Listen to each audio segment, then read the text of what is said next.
So you need more time to file your tax return, or maybe you just haven't received all the documents yet, and that's why you haven't been able to file.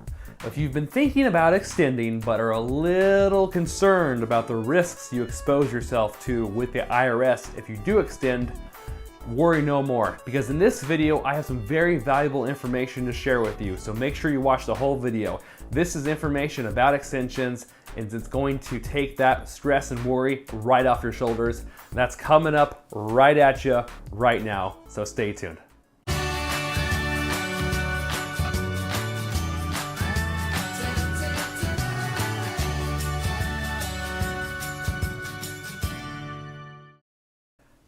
Hello everybody, I hope you've been having a great week. If you are new to this channel, then welcome. I am MK the CPA, and along with my sidekick Chipper, we teach people about all areas of personal finances and other very important life subjects that you probably never learned about in school, such as taxes, which is what this video is about. So if you're new to this channel, please consider subscribing, because I make new educational videos every single week that are designed to help you in your everyday life. All right guys, you are here today because of extensions. Well, in this video, I'm gonna be talking about 7 key things I think you should know about extensions. Now, mind you, I knew jack squat about extensions until I started preparing taxes for a living. In this video, I'm gonna give you a nice overview of things you should be thinking about before you extend your return, and just kind of how extensions work, etc.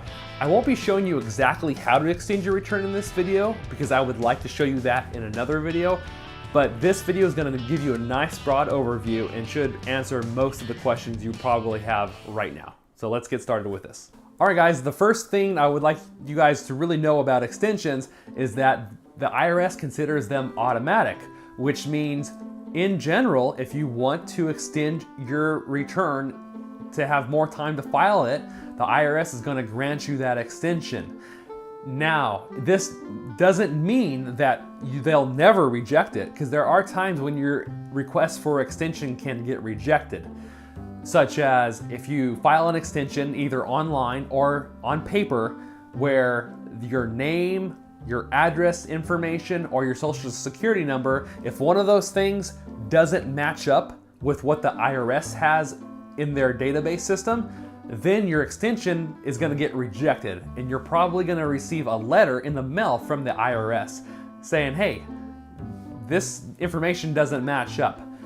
So because of that, what I would recommend, as soon as you know you do want to extend your tax return, and it's totally fine to extend your tax return, please, there's nothing wrong about it.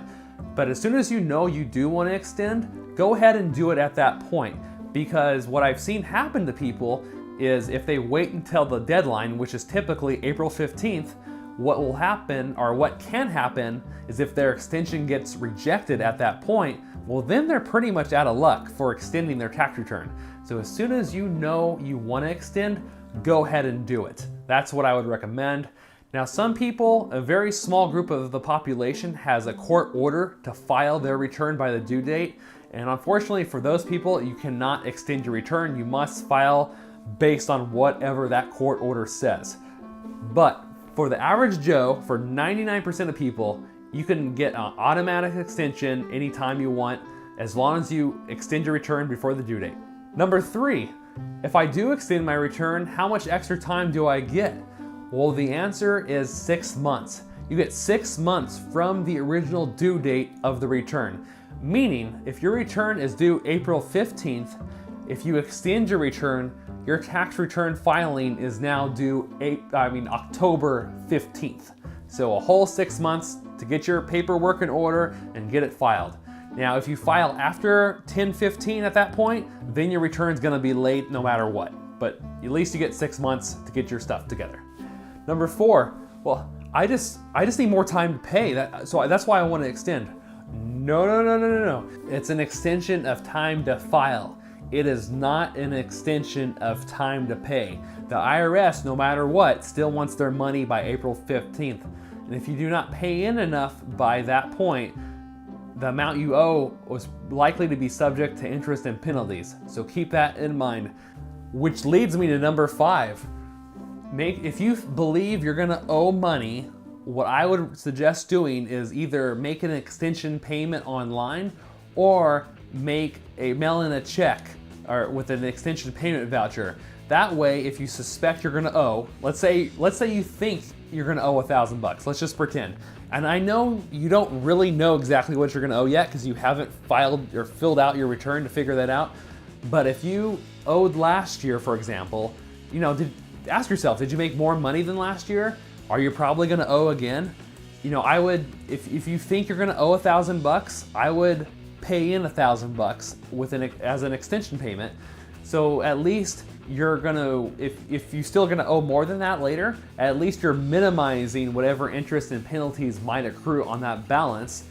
And what's great is that if you did overpay, well, when you actually go and file your return, you're just gonna get whatever amount you overpaid is gonna come right back to you. So that's why I would recommend, if you think you're gonna owe something, I would recommend sending in an extension payment before April 15th or by April 15th. It's a great thing to do and it'll relieve a ton of stress off your shoulders. Because just remember, brother, if you don't pay in the IRS, they're gonna do the Hogan leg drop on you.